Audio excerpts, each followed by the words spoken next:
두유를 보니까 그 생각이 났어요. 두유가 원래 자기 가방을 너무 좋아하는 가방 성애자인데, 예, 그 성의 견이죠. 근데 가방에서 나와서 지금 엄마가 옆에 있으니까 비집고 들어갔어요. 예, 이게 가족이고 이게 사랑인 거잖아요. 사실은 우리가 하나님께 그렇게 다가가는데 하나님은 어떤 분이신 거죠? 다가가면 멀어지는 것 같고, 다가가면 다가갈수록 잘 모르는 것 같은데, 사실은 그게 아니라 비집고 들어오시는 분이 하나님이신데 우리가 곁을 주지 않는 거죠. 왜냐면 우리의 그 틈은 너무 좁아요. 우리의 그 틈은 정해져 있어요. 이걸 통과해야 사랑이거든. 사실 하나님은 다양한 방법으로 역사하시고 은혜 가운데 있는데 우리가 그걸 캐치하지 못하는 거죠. 정말 하나님은 비집고 들어오시는 거예요. 지금도 수많은 수단과 방법.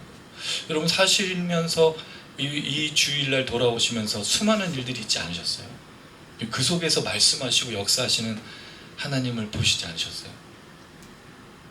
저는 그게 잘 보이거든요.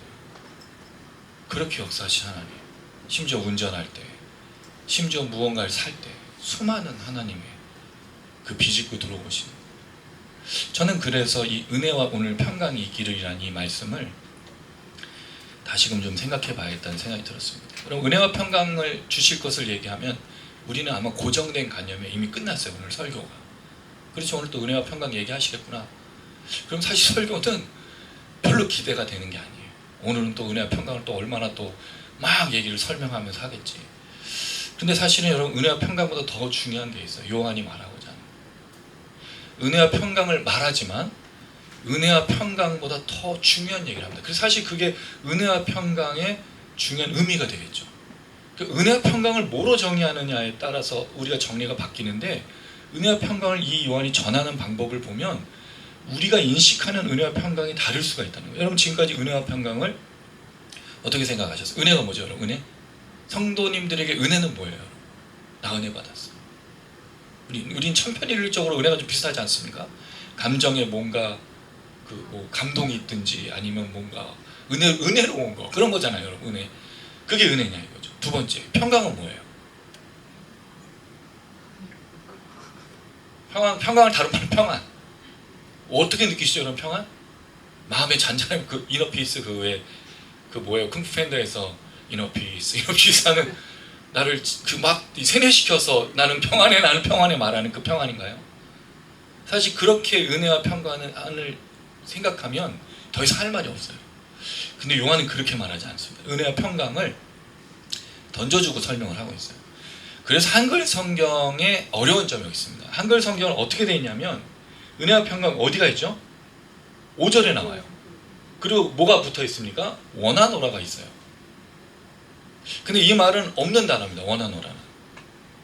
7개 교회에 은혜와 평강이 있기를, 또는 있다라는 말도 없는데 사실 은혜와 평강을, 주관의 의미가 있는 거지만 번역한 거죠. 근데 사실은 이 헬라어 원문에는 제일 처음에 뭐가 나올까요? 예, 은혜와 평강이 제일 먼저 나옵니다. 근데 한글말은 수식어가 있고 은혜와 평강이 비유가 있는데 은혜와 평강을 얘기합니다.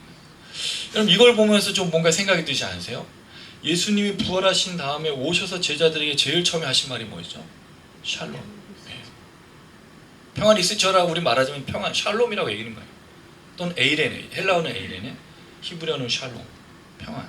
평안의 문자적인 의미는 전쟁이 없는 상태, 무언가 더 바라지 않는 상태가 평안이거든요. 끝난 거죠. 부활하신 예수님이 전달해 준 말. 뭐가 제일 먼저 나온다고? 은혜. 그럼 은혜는 뭐예요? 자비, 호의, 긍휼을 말하는, 하나님이 배려하시는 마음. 그럼 이걸 먼저 던져주는 거죠. 어떻게? 예수 그리스도에 계시다라고 말한 다음에 이 말씀을 너에게 준다라고 한 다음에 제일 처음에 한 편지의 첫 말이 뭐죠? 은혜와 평강입니다. 1세기 당시의 성도들에게 이 말을 먼저 들려준 거죠. 이걸 회람으로 서신으로 봤으니까 매일 모일 때마다 은혜와 평강. 은혜라는 말은 카리스입니다. 카리스, 엔드 아니 카이죠. 카이라고 이제 헬라어. 카리스 카이, 또 자꾸 카이, 그리고 에이레네. 그렇다고 우리 이제 웅치사님이 얘기해 주시잖아요. 먼저 이걸 전한 거예요. 성도들은 이걸 먼저 듣는 거죠. 자, 그런데 왜 이걸 이야기하고 뒤에 설명이 뒤로 다 들어갔느냐? 사실 은혜와 평강이란 말, 은혜와 평강이란 이 의미가 무엇인지 설명하는 내용을 잘 읽어야 된다는 거죠. 그러니까 우리가 일반적으로 생각하는 은혜와 평강이 아닌 거예요. 그리고 지금 1세기의 성도들이 생각하는 은혜와 평강도 아니라는 거죠. 이들에게 이 은혜와 평강이 무엇이었느냐? 요한이 이렇게 설명합니다. 이 구조를 보면 4절에 처음에 이걸 누가 주는지에 대한 세 가지 설명이 있어요. 그러니까 은혜와 평강을 주는 분이 세 분이다라고 얘기를 하고 있어요. 그럼 사실 은혜와 평강이라는 단어보다 더 중요한 단어가 뭐죠? 누가 주느냐에 대한 의미가 있는 거예요. 그 다음에 이 은혜와 평강을 받은 사람의 반응이 6절에 나옵니다. 그게 뭘까요? 영광과 능력을 돌려드리는 거예요. 그래서 은혜와 평강이라는 말보다 더 중요한 내용이 사실은 그 뒤에 이어지고 있는 걸 볼 수 있는 거죠. 자, 그래서 한번 좀 생각해 보겠습니다. 자, 먼저 4절을 한번 읽어볼게요, 여러분. 4절입니다. 네, 시작. 요한은 아시아에 있는 7 교회에 편지하노니 이제도 계시고 전에도 계셨고 장차 오실 이와 그의 보좌 앞에 있는 7 병과 여기까지만요. 저자가 누구냐면 요한이라고 밝히고 있어요. 그리고 누구에게 수신한다고 되어 있죠? 아시아에 있는 7 교회. 아시아라는 말은 우리 이제 여기를 포함한 뭐 그쪽 이제 중동 아시아니까 터키 지역을 이제 말하고 있어요. 근데 여기에 그 히에라볼리나 골로새나 여러 교회들이 있어요. 근데 우리가 이제 2장부터 3장까지 보는 교회는 사실은 빠져 있습니다. 7개 교회 말고 더 있는데 그럼 왜 7개 교회냐는 거죠. 이건 아마 상징적인 의미를 담고 있는 것 같아요. 로마 치하에 있던 이 세상에 있는 모든 교회를 통합하는 7개 교회인데 그 중에 이제 7을 선정해서 말한 것으로 볼 수 있습니다. 왜 이 교회가 선정됐는지는 아무도 몰라요. 근데 중요한 건 요한은 이들에게 이제 편지를 하고 있다는 거죠. 그게 먼저고요. 자, 그 다음에 은혜와 평강이 맨 처음에 나오는 거예요. 그 다음에 요한이 뭘 이제 준다라고 되어 있는 거고, 근데 편지하노니에서 편지도 없어요. 그래서 이 형식이 편지냐 편지가 아니냐라는 이제 학자들의 견해들이 있는데, 그래서 편지가 아니기 때문에 이걸 신탁이라고 보는 사람도 있어요. 왜냐하면 하나님이 그 요한에게 환상과 꿈을 보여주신 다음에 교회들에게 경고하기 위해서 말하는 게 예레미야나 이사야나 다니엘의 얘기잖아요. 그게 신탁이잖아요. 그런 신탁으로 보는 사람도 있는데, 근데 서신으로 보는 것도 좋습니다. 왜? 뒤에 교회들에게 분명히 얘기하고 있기 때문에. 근데 형식은 마치 신탁처럼 하나님의 경고를 담고 있기 때문에 신탁이냐 편지냐 뭐 차이가 있지만 어쨌든 볼 수 있다는 거죠. 근데 편지하노니라는 말은 없습니다. 소아시아의 7 교회라고 되어 있죠. 자, 그 다음에 누가 은혜와 평강을 주시는지를 설명해요. 첫 번째, 굉장히 중요한 일입니다. 이제도 계시고 전에도 계셨고 장차 오실 이 누구를 말하는 것 같습니까, 여러분? 자, 일단 예수 그리스도가 나오셨어요. 그 다음에 누구일 것 같습니까? 둘 중에 하나잖아요. 그렇죠. 하나님 아니면 예수 그리스도 둘 중에 하나인데, 이 표현을 잘 보세요. 이제도 계셨고 전에도 계셨다라는 표현은 어디서 본 것 같지 않습니까, 여러분? 본 적이 없어. 우리는 설교 시간에는 모든 게 다 새로워지는 은혜를 경험합니다. 이게 어디 나오는 출애굽기 3장 14절에 나와요. 출애굽기 3장 14절에 모세에게 하나님이 자기를 계시하셨던 말씀이 뭐였죠? 나는 여호와니라. 스스로 있네요. 스스로 있다라는 말을 헬라식 또는 요한의 개념으로 풀었을 때 이제도 계시고 전에도 계셨더니라고 말하고 있다는 거죠.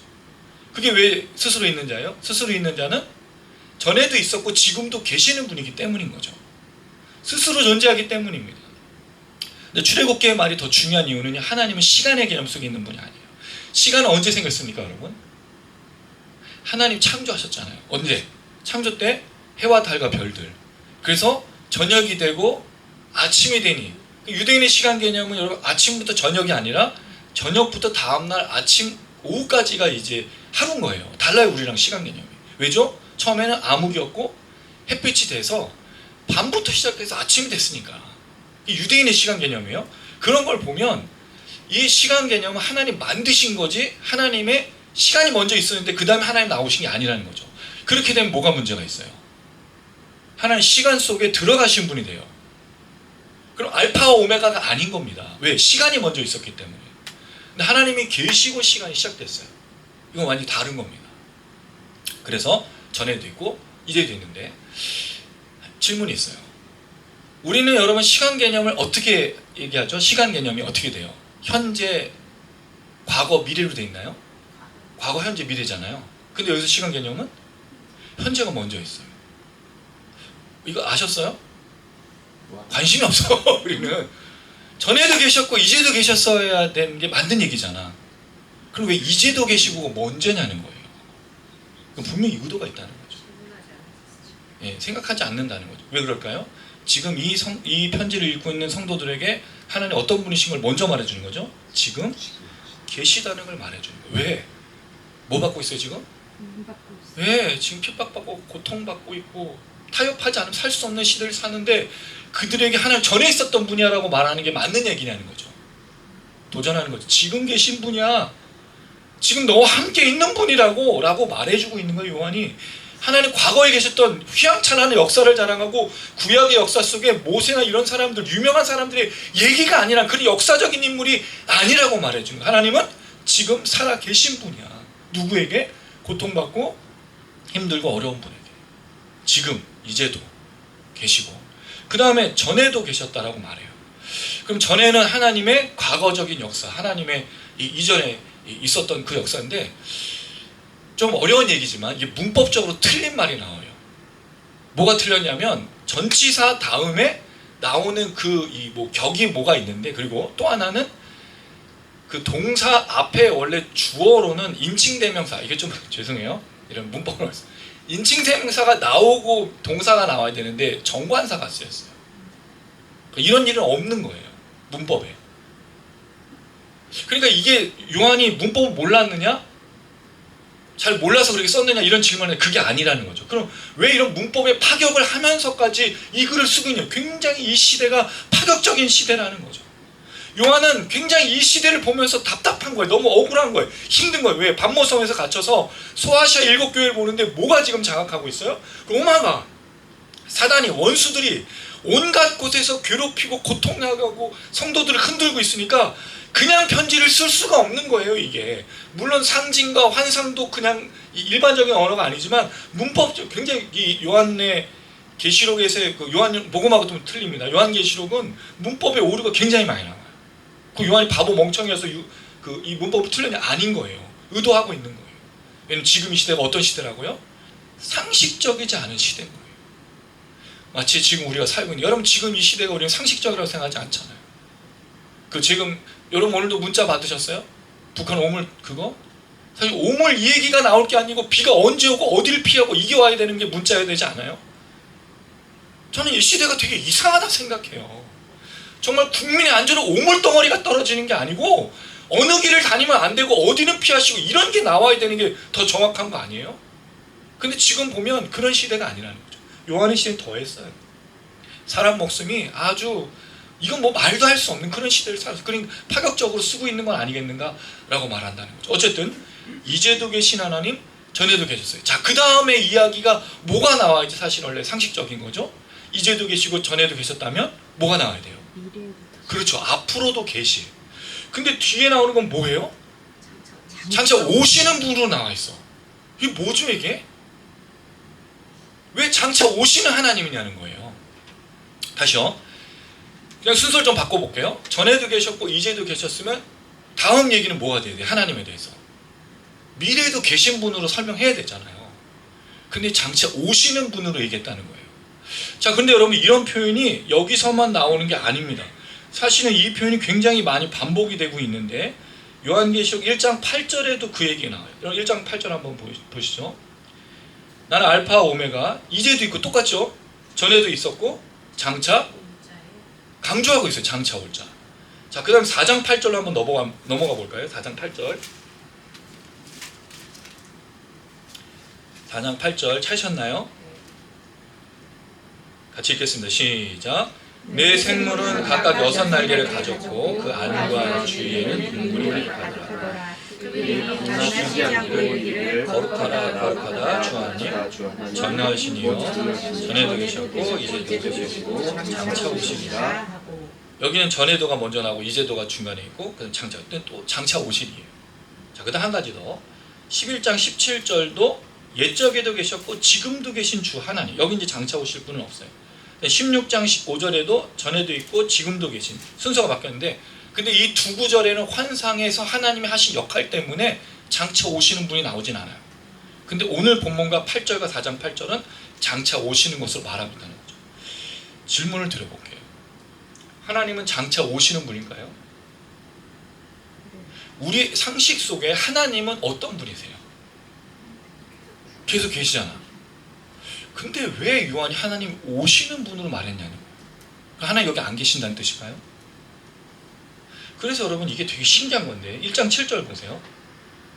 누가 오냐는 거예요. 7절에 볼지어다 그가 구름을 타고 손오공이에요. 구름 타고 오셔. 이게 얼마나 오래되는 얘기냐면 예수님이 진짜 구름 밟고 오시는 막 야. 그래서 여러분 그 성화에 보면 성도들과 함께 구름을 밟고 다 서 있는 구름과 함께입니다. 구름을 타고 오시는 게 아니에요. 그러니까 자꾸 휴가 되려고 올라가요. 구름을 타고 오시는 운송수단이 아닙니다. 구름이 왜 함께 있죠? 이거 누구를 말해주는 거예요? 하나님의 영광을 말해주는 거잖아요. 구름에 가려진. 그러니까 이게 주님이 갑자기 구름 타고 오시는 분이세요. 운송수단에서 그게 아닙니다. 구름과 함께 하나님의 영광, 하나님의 임재를 말하는 거죠. 모세가 보았던 하나님 그 구름 속에 빽빽한 구름 속에 그러니까 구름을 타고 오시는 게 아니에요, 여러분. 오해하시면 안 됩니다. 어쨌든 근데 누가 오시는 거죠, 여긴? 오시는 분이 이분이 누구예요? 구름과 함께 오시는 분이 예수 그리스도잖아요. 자, 그럼 정리를 해야 돼요. 이제도 계셨고 전에도 계셨던 하나님, 사실은 하나님은 다시 오시는 분이 아니죠. 지금도 우리와 그 떠나신 분이 있잖아요. 누가 떠났어요? 예수 그리스도. 죽으셔서 부활하셔서 하나님 우리 보편에 그리고 다시 오시는 이유 심판하시기 위해. 그럼 장차 오시는 분은 하나님이 사실은 아닌 거죠. 그래서 이걸 구분해야겠다. 장차라는 말은 사실 없는 단어고요. 현재. 근데 현재가 미래를 포함하고 있어요. 현재 분사인데 오시는 분, 오시는 중이신 분, 오고 계신 분으로 보면 좋겠다. 그럼 이제 언제 오시는 거예요? 저는 이걸 이렇게 해석했으면 좋겠다는 거죠. 제안하는 거예요. 요한이 볼 때 이 성도들에게 부르면 오시는 분으로 말하고 있는 건 아니다. 왜? 전에 계셨던 하나님, 이제 계신 그 하나님이 당신들의 기도, 당신들이 원하는 때에 오시는 분. 그래서 진짜 오시는 분은 예수 그리스도. 이렇게 설명해야 돼 맞는 것이 아니냐는 거죠. 왜? 하나님은 사실 장차 오시는 분이 아니거든요. 하나님 지금도 계속 계세요. 하나님 떠나실 수가 없어요. 이 창조 세계 속에 하나님이 숨으실 데가 없고 하나님이 피하실 데가 없고 떠나실 곳이 없어요. 여러분 이 지구상에서 하나님이 어느 곳에 계세요? 하늘은 어느 곳이에요? 하나님 어디 계시는 거예요? 온 우주 만물 속에 계신 거 아닙니까? 그럼 어디로 떠나요 하나님이? 그럼 요한의 개념 속에 이게 떠났다가 돌아오시는 하나님으로 보고 있는 거냐? 아니면 지금 오고 계시는 그 하나님으로 말하고 있느냐는 거예요. 제 생각에. 제가 볼 때는 당시 성도들에게 오시는 분으로 계속 말하고 있다는 거죠. 왜? 하나님은 그랬어요. 하나님은 이스라엘 백성들 과거 창세기에 보면 하나님의 백성들에게 늘 오셨다고요. 심지어 가인도 찾아오셨잖아요. 그리고 야곱에게, 우리가 봤던 요셉에게, 그리고 이스라엘 백성들 출애굽 때 내려오셔서 늘 보셨다고요. 그 하나님 늘 오시는 분이에요. 심판하러 오시는 분은 예수 그리스도신데 그건 분명히 일어날 재림의 역사인데 하나님 어떤 분을 소개하고 있냐는 거예요. 제 말은 전에도 계셨고 이제도 계신 그 하나님 지금도 여러분에게 오고 계시는 분이라고 강조하는 것이 아니겠는가 제 제안인 겁니다. 떠나 계셨던 하나님이 아니라 늘 계시는데 여러분들이 원하시고 여러분들이 기도하고 여러분들이 찬양하고 우리가 함께 모여서 나오면 언제나 오시는 그 하나님으로 설명하고 있는 것은 아니겠는가 이렇게 말씀을 드리고 싶은 거예요. 제 설명이 혹시 틀렸을 수도 있어요. 근데 저는 그렇게 보고 싶은 거예요. 이 하나님 설명할 때 왜냐면 장차 오시는 분이 아니거든요. 하나님 계시잖아요. 근데 언제든지 오시잖아요. 근데 진짜 오시는 분은 예수 그리스도로 보는 게 더 좋지 않는가 그런 면에서 제안을 드리는 겁니다.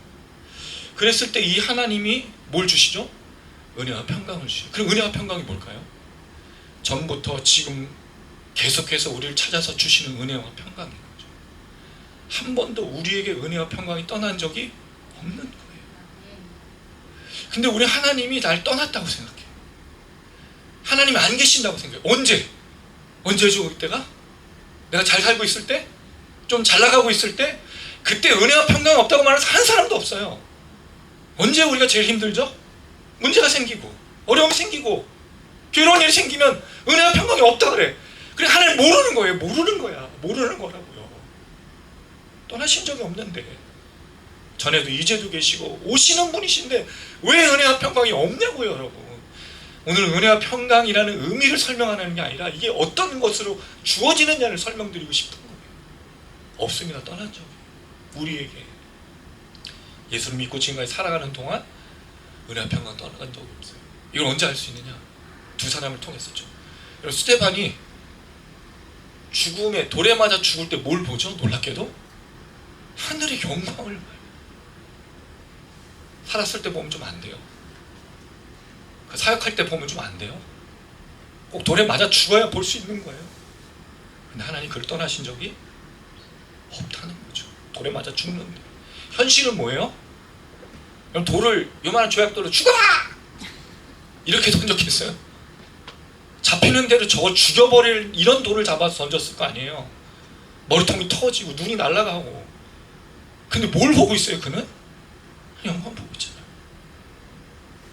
그럼 사실 우리가 매일매일 볼 수 있는 현장, 그 삶에서 은혜와 평강 볼 수 있다는 거죠. 그게 은혜와 평강인 거고. 두 번째, 누가 주시느냐? 그의 보좌 앞에 있는 7 영으로 나와요. 이 7 영은 누구를 말하는 것 같습니까, 여러분? 두 가지 제안하고 있어요. 하나는 천사 혹은 하나님의 대리자. 그런데 천사와 대리자는 복을 준 적은 없어요. 뭘 안내하고 어디 이끄는 경우는 있지만 복을 직접 준 적은 없습니다. 요한계시록 말씀에도 이런 게 있어요. 한번 찾아볼까요? 우리가 잘 아는 구절인데 요한계시록 8장 3절에서 4절. 요한계시록 8장 3절에서 4절 읽겠습니다. 시작. 또 다른 천사가 와서 제단 곁에 서서 향유를 가지고 하는 양을 받았으니 이 모든 성도의 기도와 보좌 제단의 기도가 향연이 성도의 기도와 함께 천사의 손으로부터 하나님 앞으로 올라가시니라. 천사가 향물을 가지고 제단의 배에 담아다가 땅에 쏟음에 무료와 음성과 번개와 지진이 나더라. 자, 이걸 보면 천사는 전달자예요. 복의 수여자가 아니라. 그래서 이 7 영을 어떻게 해석하느냐가 이제 좀 고민되는데, 일단 분명히 성령을 말하는 것 같아 보이죠. 근데 하필이면 7 영이라는 거에 이제 걸리는 거예요. 자, 여러분 재밌는 게 있어요.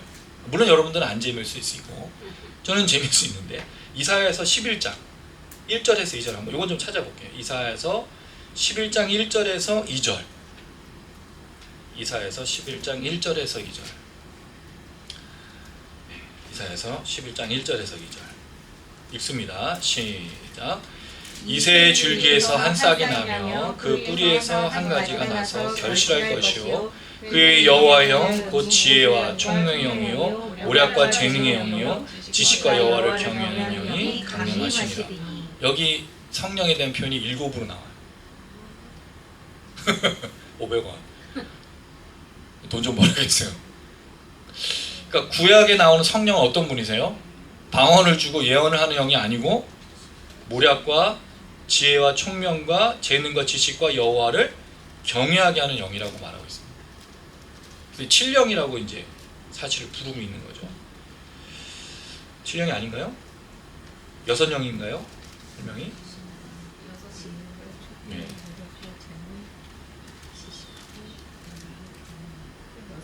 여섯 개요. 네. 제가 뭔가를 빠뜨렸을 수는 있는데, 아무튼 이 성령에 대한 표현이 6 또는 7으로 나타나거든요. 제가 나중에 다시 한번 설명을 좀 드리도록 할게요. 구약의 성령은 어떤 분이시죠? 여러 가지 형태로 등장하시는 분으로 나오고 있어요. 그리고 성령은 신약 시대 때 몇 가지의 모습으로 등장하죠? 성령 열매가 9가지.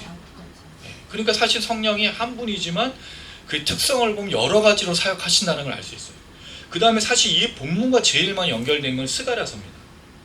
요한계시록에 스가랴서가 담겨 있는데 거기에 나의 영으로 하는 성전, 스룹바벨 성전 만드는 게 스가랴서잖아요. 그 힘으로도 아니고 능으로도 아니고 뭘 한다고요? 나의 영으로 하겠다는 그 성전 건축하는 그 내용이 연결되는데 여기에 7 등잔과 7 눈이 나와요. 근데 요한계시록에 똑같이 7 등잔과 7 눈이 나와요. 온 세상 두려요. 근데 이걸 다시 뭐로 보냐? 성령으로 보고 있다는 거죠. 그럼 계시하는 이 은혜와 평강을 주시는 이 7영은 누구냐?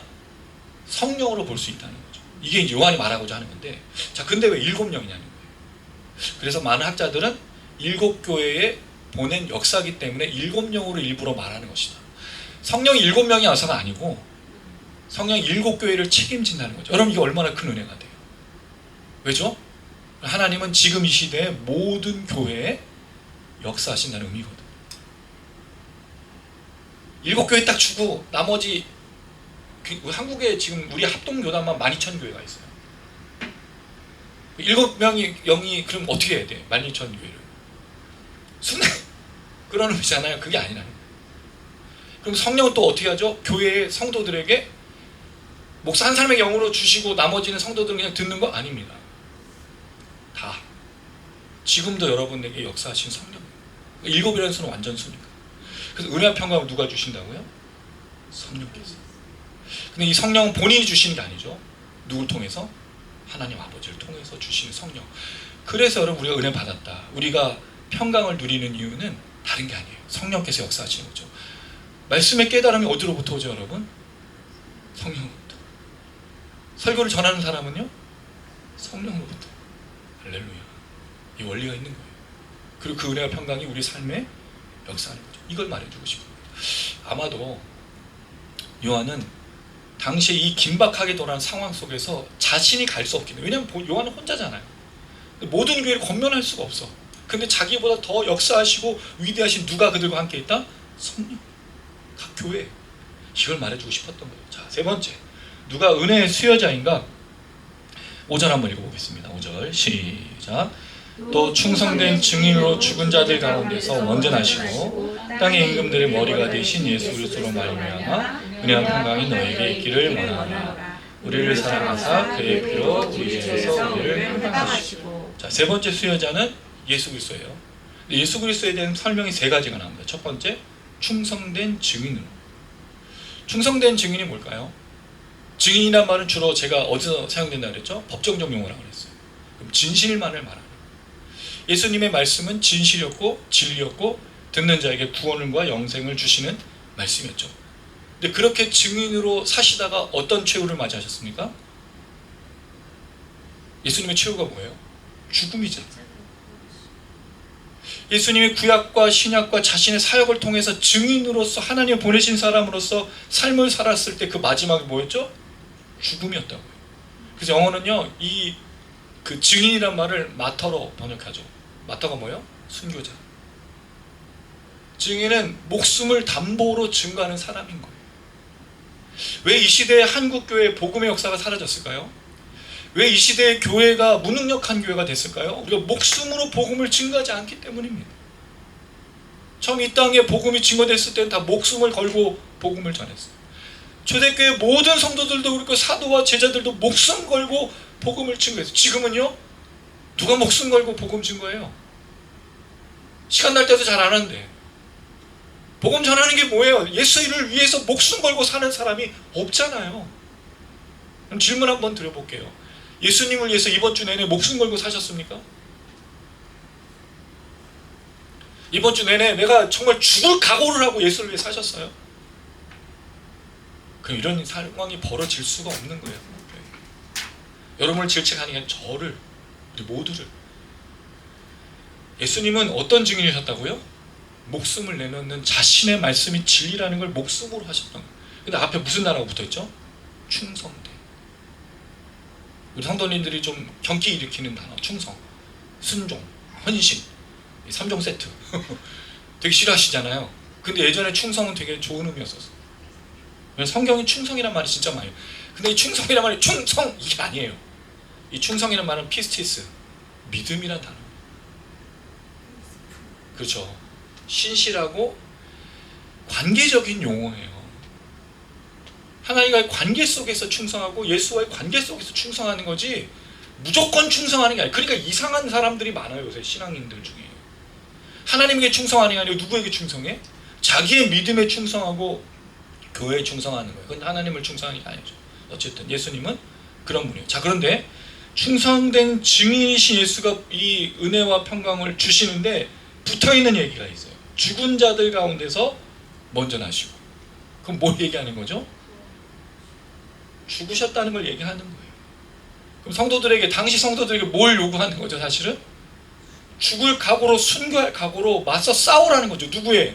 로마의 압제, 타협에 그들의 고통을 주고 박해를 주고 억압을 주는 그 모든 복음을 증가하지 못하는, 복음대로 살지 못하는 상황에 저항하라는 거예요. 안식일은 저항이다. 언제 이거를 나눌지 잘 모르겠는데 저항해야 돼요. 이 부당한 세력들, 부당한 세계, 사단 마귀가 장악하고 이 모든 세계관 속에 저항해야 된다고요. 그게 예수님이셨잖아요. 예수님 몸소 실천한 게 저항 아니었습니까? 혁명 아니었습니까? 예수님이 뭘 뜯어 고치고 뭐 죽여라 살려라 한 게 아니라 예수는 사랑으로 실천하셨어요. 사랑의 혁명가잖아요. 누구나 사랑하지 않는 사람들에게 손 내밀고, 예수님 만났던 사람들 대부분 그런 사람들 아니었어요? 그의 충성된 증인으로 목숨 바쳐 사랑하셨던 그 역사들을 말하고 있다는 거예요. 그리고 나서 그가 뭘 하셨습니까? 죽은 자들 가운데 먼저 나셨다. 이 먼저 나셨다는 말은 초태생이라는 뜻이에요. 왜냐하면 예수님이 잠자는 자들의 첫 열매였죠. 이 고린도 전서부터 이 부활의 증거로서 예수님이 이 부활의 열매로서의 첫 열매를 말하고 있잖아요. 그러면 이 말은 무슨 뜻이죠? 너희도 충성된 증인으로 살면 반드시 뭐가 있을 것이다? 부활의 역사가 있을 것이니 두려워하지 말라라는 거예요. 혹시나 복음을 전하고 혹시나 예수 위에 살더라도 걱정하지 마라. 왜? 죽음 이후에 반드시 부활이 있다는 걸 약속해 주기 때문이죠. 근데 여러분, 이게 굉장히 어떤 의미로 들리세요? 좋은 의미로 들리세요? 그럼 결국 다 죽어야 된다는 얘기잖아요.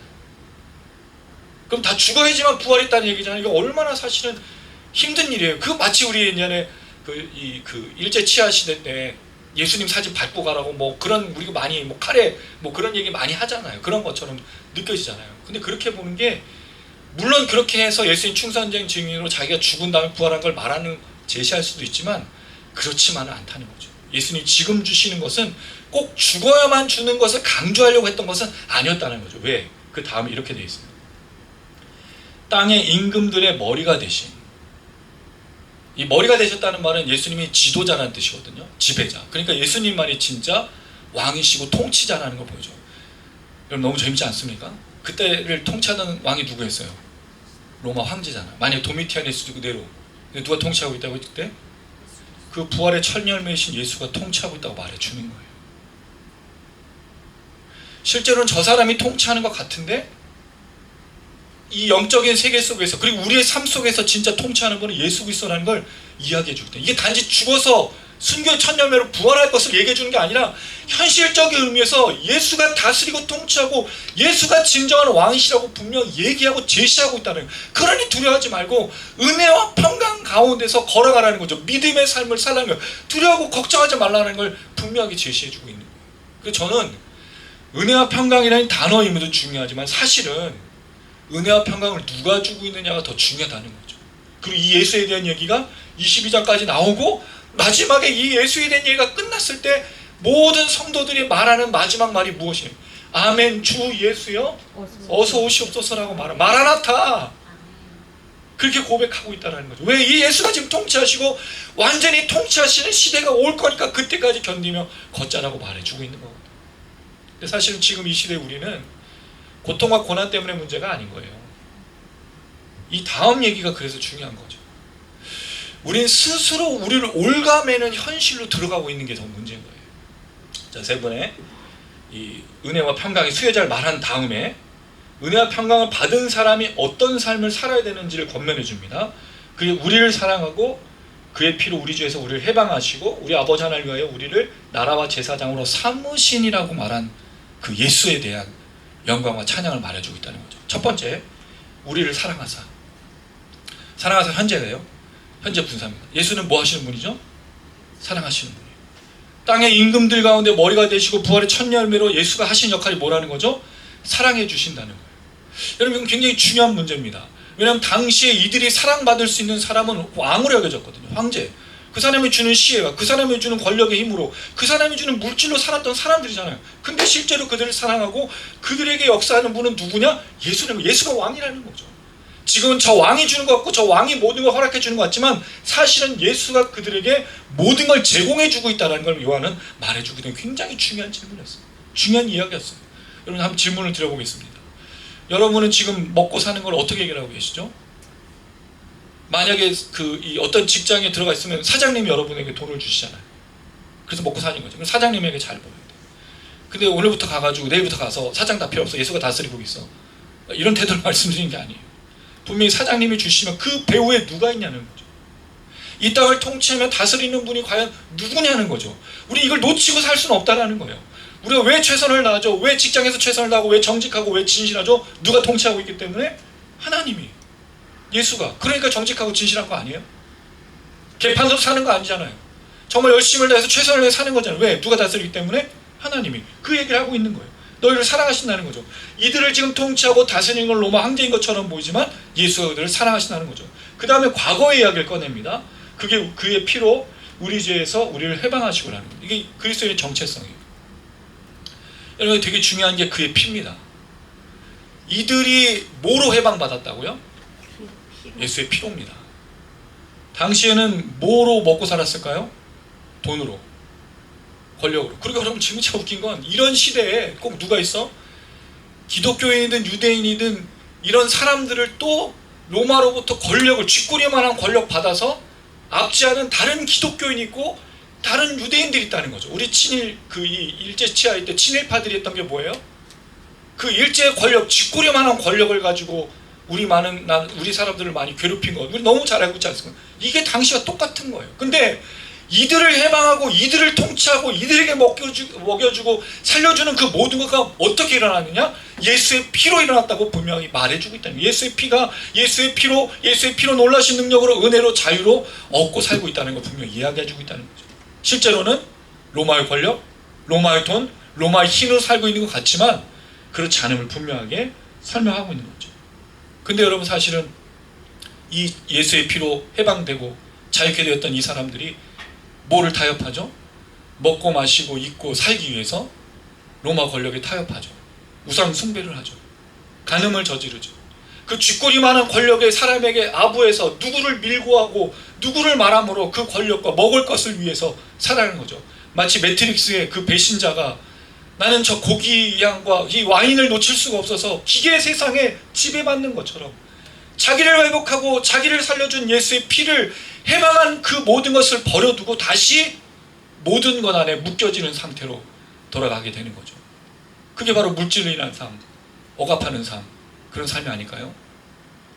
지난 화요일 날 기도 모임을 하면서 그런 생각이 들었어요. 여러분 옆에 이제 건물이 다 들어왔어요. 5층짜리 왕의 제자. 저 사람이 하는 일이 뭐죠? 정당한 투자를 하든 하나님께 뭘 하면 돈을 얻는다는 얘기를 해요. 이 도시하고 잘 어울리죠. 이 도시는 서울에 인접해 돼 있어요. 그리고 경기도권이지만 또 서울하고 인접하니까 나름대로 아파트 가격도 높고 사람들 수준도 높아요. 그리고 보니까 외국에서 살다 온 사람도 꽤 있는 것 같아요. 아이들도 수준이 높아요. 그럼 이들에게 있어서 삶의 목적과 지향하는 바가 무엇일까요? 먹고 마신 것 아니겠습니까? 더 나은 아파트, 더 좋은 환경, 우리 아이들이 더 잘 되는 것, 학원에 보내죠. 여러 가지 형성을 하죠. 저는 요새 보면서 대한민국이 얼마나 이 썩어 문드러졌는지를 보는 게 임대 아파트, 그냥 아파트 이 차이. 그리고 애들이 어렸을 때부터 나뉘어져서 계층화된 이 모든 것. 그 다음에 이 공부를 하는 것도 완전 차이가 있어서 가는 길이 완전 다르게 되는. 그게 지금 대한민국의 현실인데 이걸 지배하고 이걸 끌어가고 있는 게 뭐냐라는 거예요. 돈이잖아요, 여러분. 다들 그런 생각하지 않습니까? 돈만 있으면 해결될 거? 목사님들도 개척교회 친구 제 목사님도 다 생각하는 게 있어요. 우리 로또 한번 당첨되면 내가 교회를 잘해볼 텐데 이번에 여러분 또 63명인가 로또 당첨됐잖아요. 뭐 하셨어요? 63명이나 당첨됐는데 4억 얼마씩 돌아갔다면서요. 이럴 때 사놓아가지고 교회 바치라는 건 아니고요. 어쨌든 간에 지금 이 시대를 끌어가고 이 지역을 끌어가는 게 뭐죠? 물질과 돈과 그 모든 것들을 통해서요. 근데 저기 딱 저 단체가 들어와요. 돈을 벌게.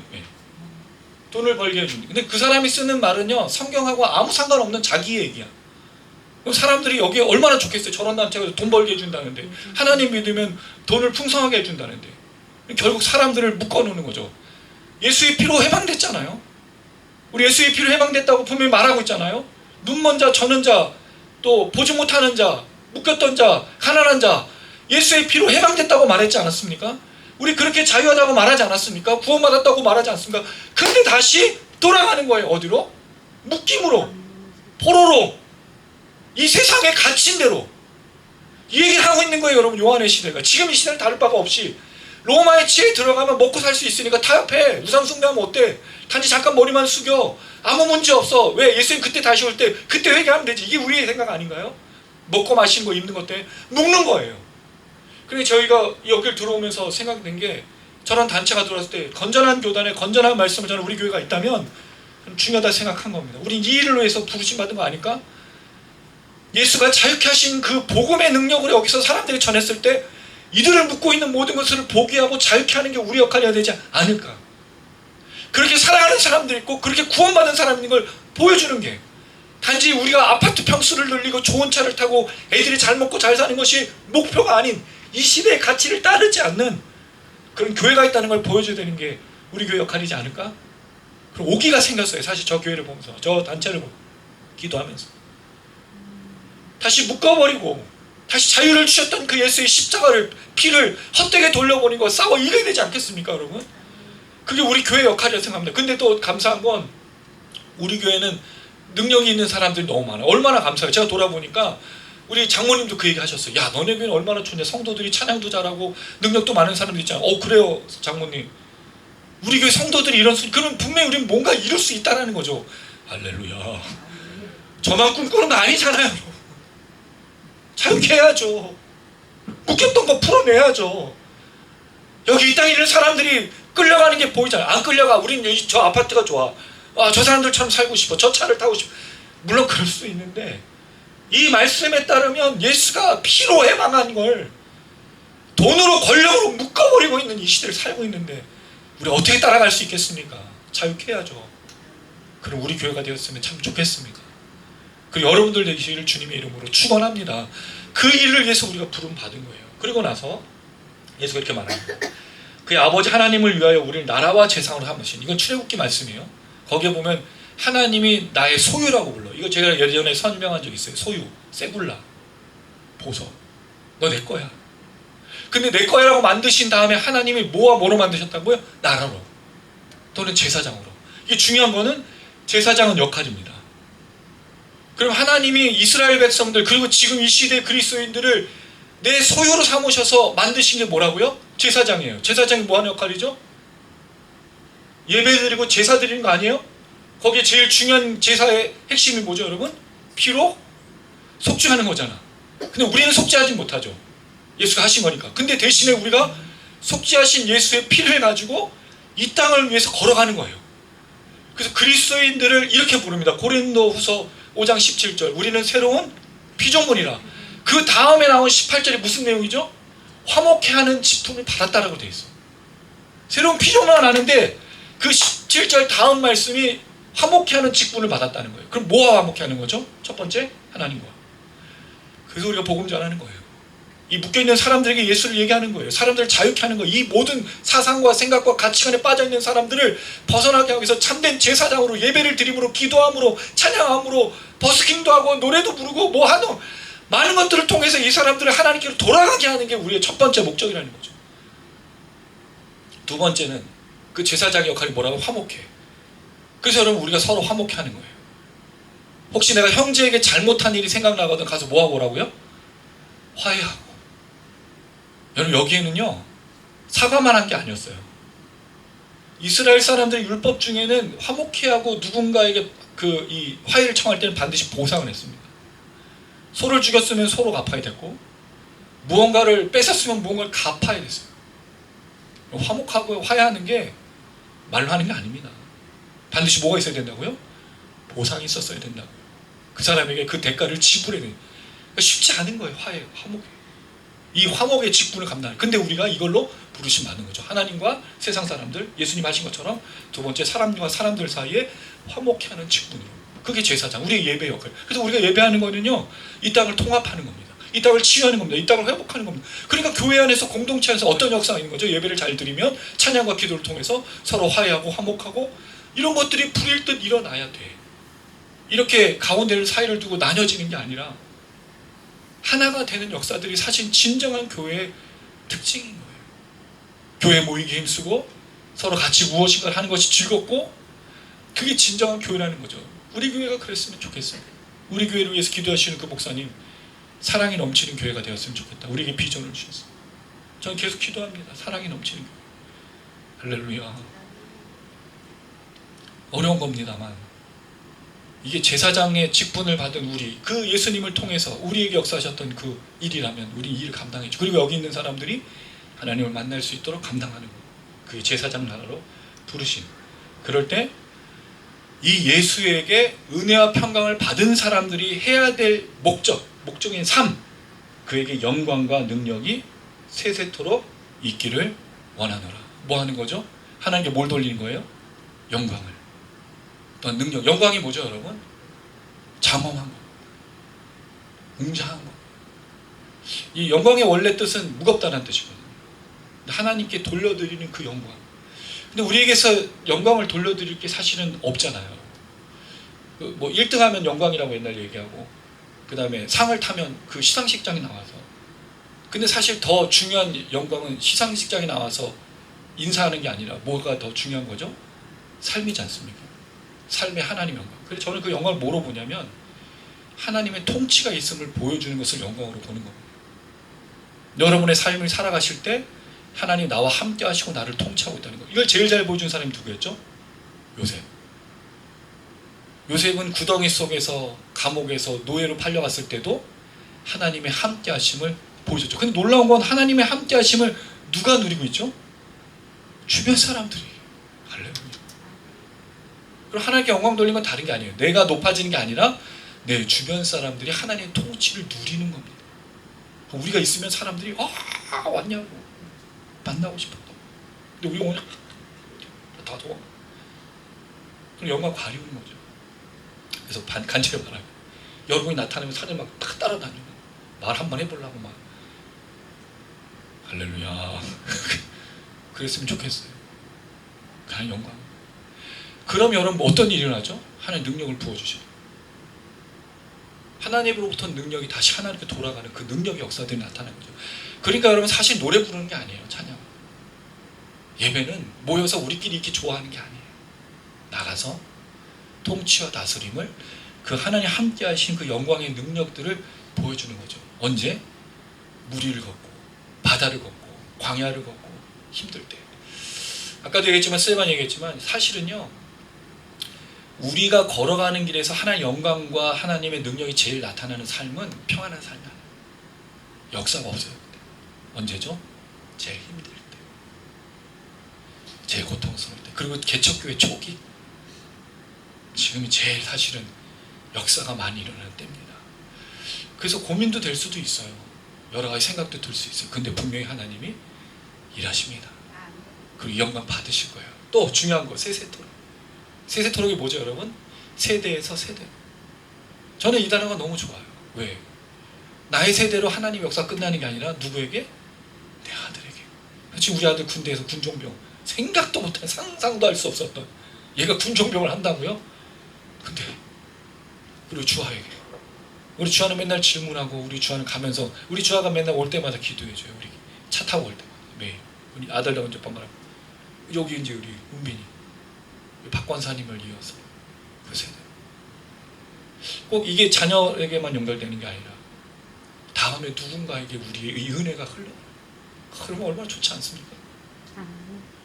안 좋아, 안 좋아. 나만 먹고 잘 살아야지. 누구한테 흘러가요? 이 영광과 이게 은혜와 평강을 사실은 바라보는, 받은 사람의 특징이라는 거죠. 뭐가 넘친다고요? 영광과 통치와 그 은혜와 평강이 넘쳐서 능력으로 세세토록.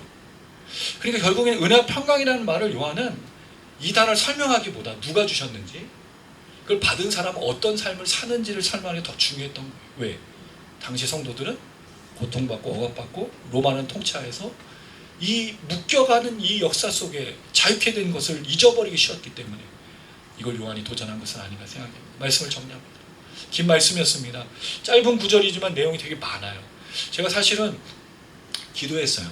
뭘 기도했냐면, 사실 우리 성도님들은 제가 정리한 걸 가지고 들으시는 거잖아요. 물론 본인들도 보시겠지만 아침에 그런 생각이 들더라고요. 아, 결국 이게 문제가 성도님들에게 제게 문제가 있구나. 제가 잘 설명하지, 아무리 제가 많은 걸 연구했는데 설명을 잘 못해드리면 성도님들은 사실 그날 듣지 못하고 가는 거잖아요. 그래서 정말 잘 설명해야 되겠다, 그런 생각이 들었어요. 오늘 잘 설명했나요? 아멘. 은빈이가 끄덕였으면 예, 전 성공한 겁니다. 할렐루야.